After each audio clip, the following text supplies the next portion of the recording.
When I was young, my family lived overseas. I lived in Indonesia for a few years.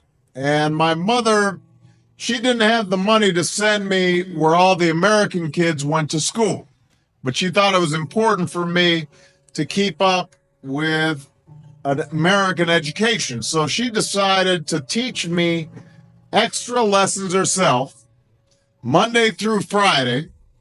But because she had to go to work, the only time she could do it was at 4:30 in the morning.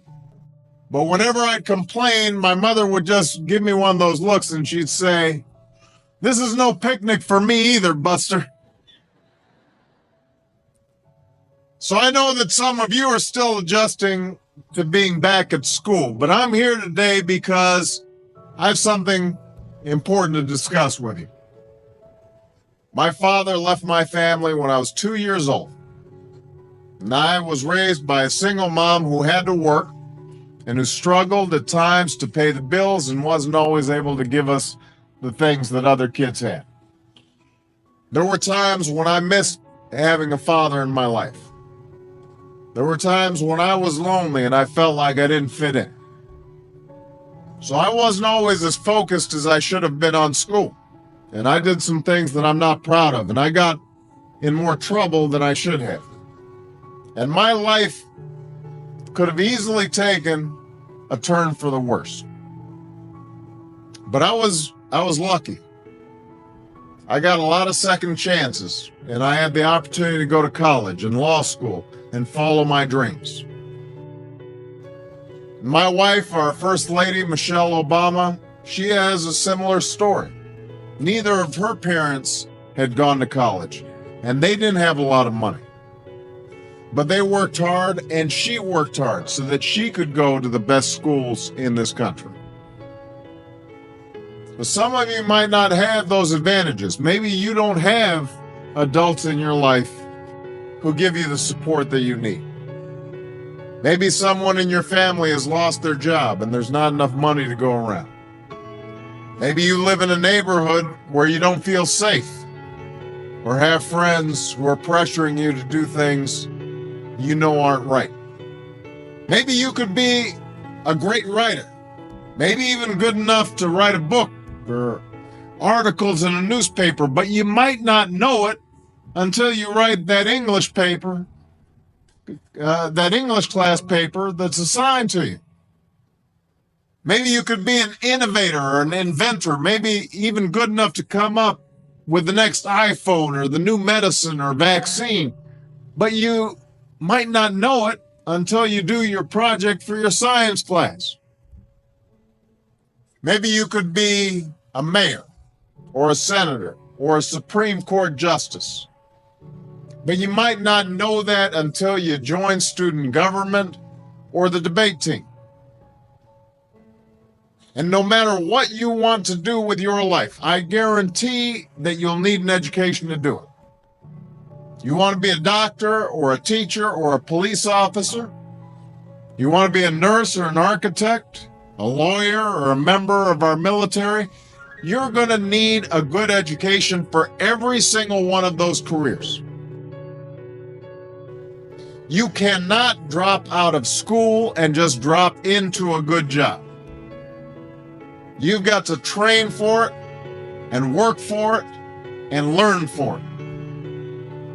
And this isn't just important for your own life and your own future. What you make of your education will decide nothing less than the future of this country. The future of America depends on you. What you're learning in school today will determine whether we as a nation can meet our greatest challenges in the future. You'll need the knowledge and problem-solving skills you learn in science and math to cure diseases like cancer and AIDS, and to develop new energy technologies and protect our environment.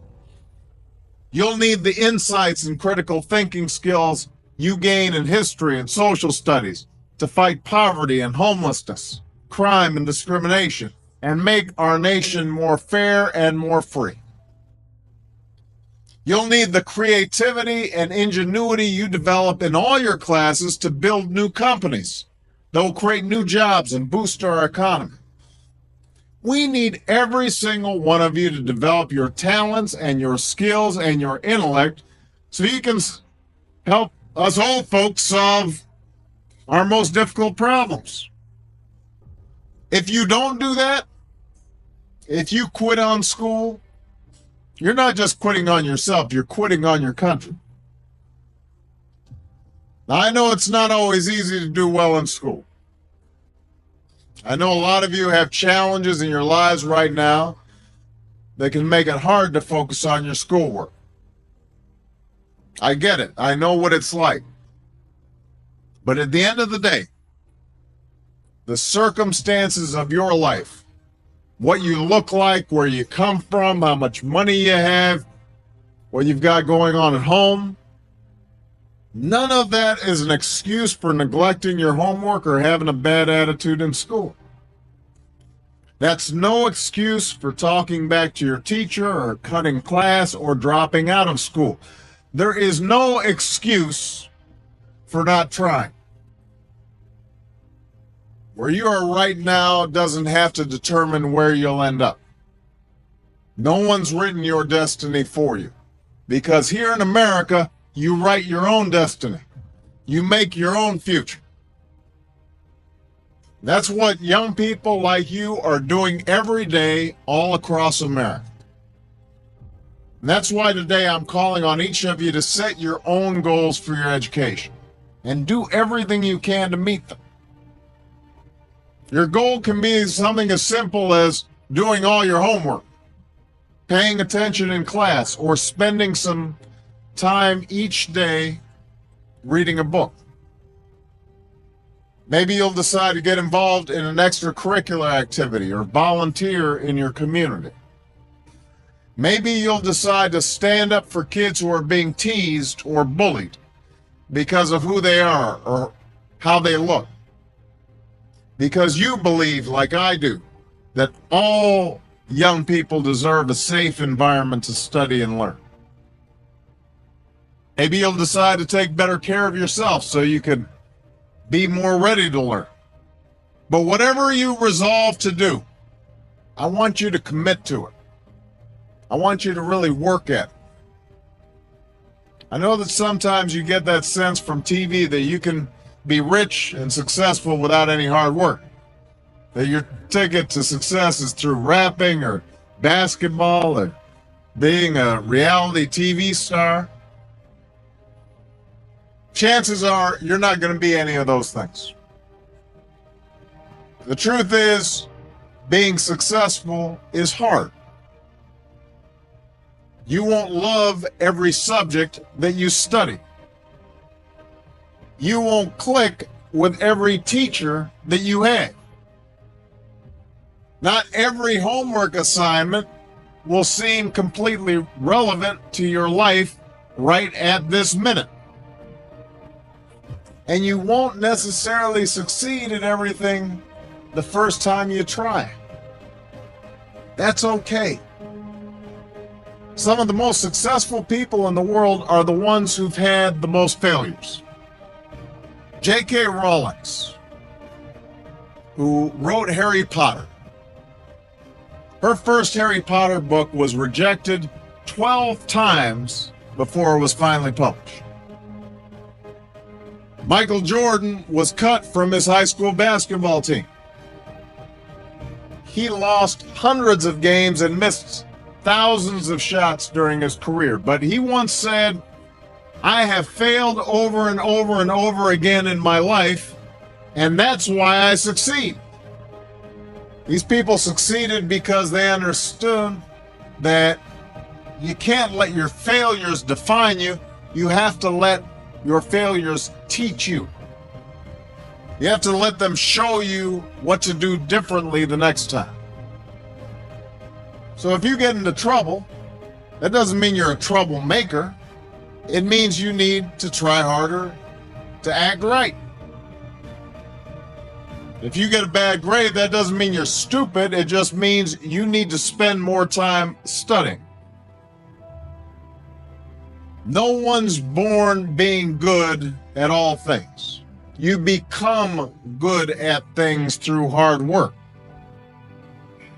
You're not a varsity athlete the first time you play a new sport. You don't hit every note the first time you sing a song. You've got to practice. The same principle applies to your schoolwork. You might have to do a math problem a few times before you get it right. You might have to read something a few times before you understand it. You definitely have to do a few drafts of a paper before it's good enough to hand in. Don't be afraid to ask questions. Don't be afraid to ask for help when you need it. I do that every day. Asking for help isn't a sign of weakness, it's a sign of strength. Because it shows you have the courage to admit when you don't know something, and that then allows you to learn something new. So find an adult that you trust, a parent, a grandparent, or a teacher, a coach, or a counselor, and ask them to help you stay on track to meet your goals. And even when you're struggling, even when you're discouraged, and you feel like other people have given up on you, don't ever give up on yourself. Because when you give up on yourself, you give up on your country. The story of America isn't about people who quit when things got tough. It's about people who kept going, who tried harder, who loved their country too much to do anything less than their best. It's the story of students who sat where you sit 250 years ago and went on to wage a revolution, and they founded this nation. Young people. Students who sat where you sit 75 years ago, who overcame a depression and won a world war, who fought for civil rights and put a man on the moon.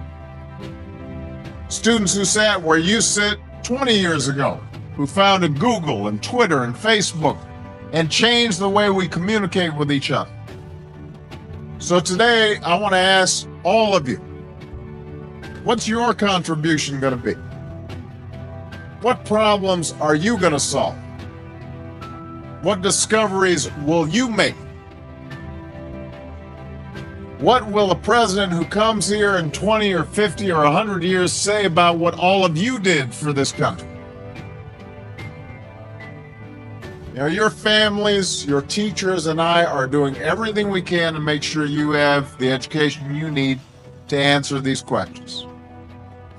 I'm working hard to fix up your classrooms and get you the books and the equipment and the computers you need to learn. But you've got to do your part too. So I expect all of you to get serious this year. I expect you to put your best effort into everything you do. I expect great things from each of you. So don't let us down. Don't let your family down or your country down. Most of all, don't let yourself down. Make us all proud. Please subscribe our channel, English Self-Learning, for more educational videos. Thank you for watching.